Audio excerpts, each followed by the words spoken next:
Ex-racists of Reddit, what made you change your mind? Sesame Street. I'm not even joking. Was raised in a slightly racist household in a pretty racist state. Seeing kids of all colors playing together made me wonder why my mom wouldn't let me play with certain people. It kind of snowballed from there. I was a baby when Sesame Street premiered. We lived in a small rural town that was 97% white and recognized two religions, Catholic and Protestant. My favorite character was Gordon and my favorite activity was counting in Spanish. My conservative parents tried so hard, and they got a 7-year-old Jimmy Carter supporter who grew up to be a civil rights activist. None of us made the connection until recently, but Sesame Street literally broke the cycle of generational racism in families like mine. My whole family is quite racist. When I was little, I was trying to wrap my head around the rules of the world, so I thought it was as simple as different teams.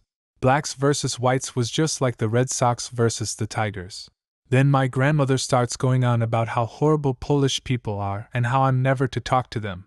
So I'm psyched. Screw those Polish people, whatever color they are, we're mortal enemies. Then she points out our Polish neighbor to me. But she's white. I point out to my grandmother that she's white, so we're on the same team. My grandmother says no, that she's a mixed breed. I point out that my great-granddad was a Shoshone Indian and that I'm a mixed breed. She says that doesn't count. That's when I realized she was just making up the rules and I wasn't going to play games with someone who couldn't stick to the rules. Was raised in a racist and close community. When I joined the army and met different people. Dude, I'm glad that the army can have this kind of effect. Is this the US? Edit. I get it, we all have opinions about the military. My family actually has a very bad relationship with military service. I am just happy to know that for some people, it fosters tolerance. Traveling outside your home state area can have a similar effect. However, I am willing to bet it is accelerated in the military because of the bonds of trust you build with other soldiers. I am only guessing since I have not served. I had a super racist grandpa and uncle, both pieces of shit supported by my grandma. I would frequently stay with them while both my parents worked on Saturdays. I would pretend around them when I was younger because I wanted them to like me. I don't remember this story, but my mom will tell it so proudly if the subject of racism comes up. She was very different from her dad brother. I was maybe 6 or 7 when one day I was crying when my mom picked me up, and the whole way home I just sobbed like my heart was broken. I wouldn't tell her what was wrong, but I cried quietly the whole way home and went right into my bed and laid down crying. My dad and her came in and asked me what was wrong. I still didn't want to tell them, and my dad got a little gruff with me. Boy, you tell me what's wrong right now. If somebody hurt you or told you not to tell me. And I guess I started crying loudly for the first time and blurted out. Grandpa and Uncle Chuck said I can't be friends with Malcolm anymore because he is a dirty nigger. My uncle made me call him and say that to him. My mom immediately flew into a rage. She went down there and, from what I told, beat the living shit out of her brother, told her dad that I would not be coming over anymore, and that he was no longer invited to any family events. She then drove to my friend's house with blood from my uncle's nose still on her shirt. Apologized profusely for what happened and told them the story and that I had been crying the whole time because my uncle made me do that. We had dinner the next day, and instead of going to my grandpa's house on Saturdays, I ended up going to my friend Malcolm's house. Dude, your mom is a fucking superhero. Props to that lady. She's not perfect, but she is good where it matters. I wouldn't trade her for anyone.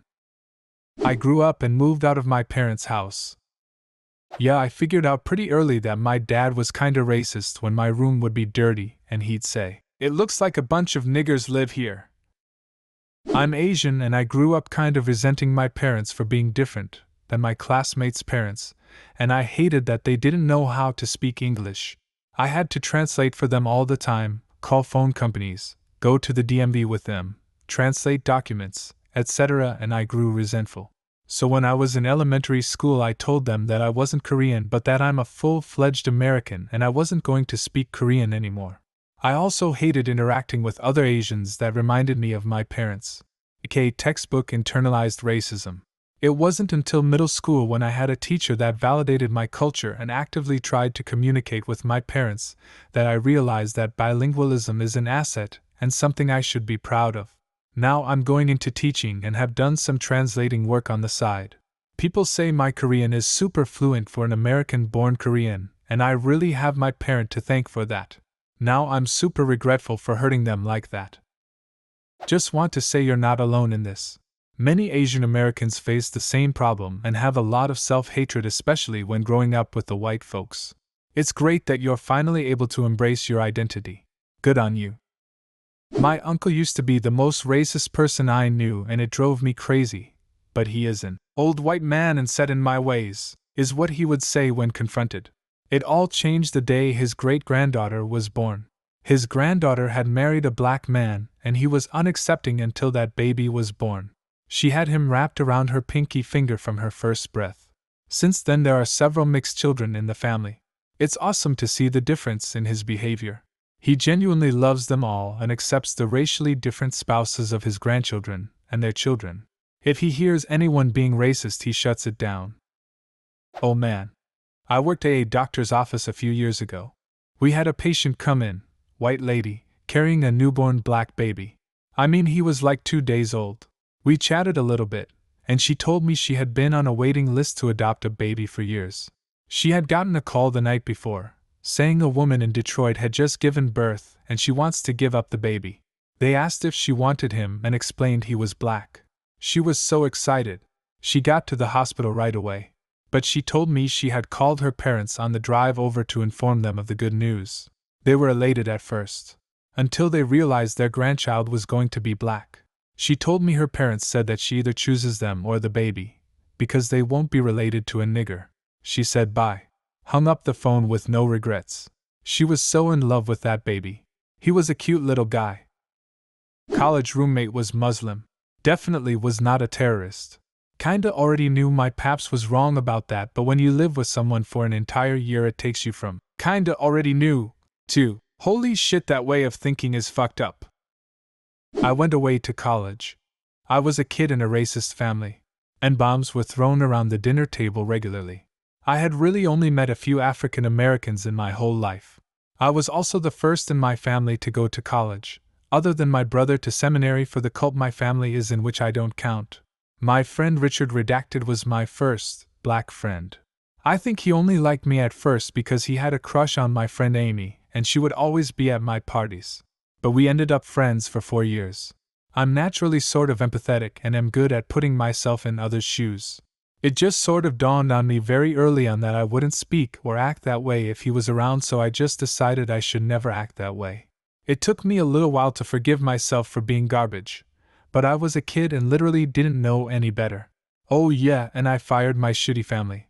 I haven't talked to Rich in over 20 years. I moved 3,000 miles away after college, and as you might expect from his name, it is basically impossible to Google him. If you are out there, Rich, thanks. A guy I worked with said he was neo-Nazi as a teenager, and ended up in prison somehow. He hated Jews for some reason, and blacks. He was never clear on why, just that he had so much hatred in his heart, and that was his outlet. He was in prison for many years. I think he almost killed somebody by beating them up. So many years later, and in prison there was a mentor-type staff there, and this one lady was so helpful to him, and she cared about him so much that it really started to get into his head the idea of being a positive person. Then, he learned that she was Jewish, and he said he couldn't believe she was so kind and caring despite the fact he was a claimed neo-Nazi. From that day he swore to be a better person. He learned his lesson. He's a pretty great guy these days, doing his family thing and making sure his son grows up with lots of love and all that he didn't have. Really remarkable, great guy. My grandma grew up in Virginia in the 1900s. Being racist is just the default setting. Nana loved her family more than anything though. So at one point in the late 1980s she met her first not 100% white grandkid, and discovered she still loved him. She made astounding late-life progress accepting that darker skin tone people were not only people, but family, friends, and welcome in her house. I wasn't actively racist when young, but my surroundings did affect me. I never once considered myself racist until I started noticing that at times, I would look at a black person and think they're lucky for living in my country, Caucasian majority. This made me start to question myself. Why was I having those thoughts? I guess I had just been subliminally raised that way. You see someone dirty, you think, ugh, take a shower. You see someone black, you think, ugh, go back to where you came from. Only after realizing this did I start to actively try to rewire my brain, so to say. Glad those times are way beyond me now. I've always felt that this kind of subtle, unconscious racism is more powerful than the overt kind. It's smaller in each individual but far more widespread. It's hard to notice even in yourself without taking the time for some introspection. Not everyone does that. Do you have a similar story? Leave a comment and subscribe to the channel if you want to see more videos like this one.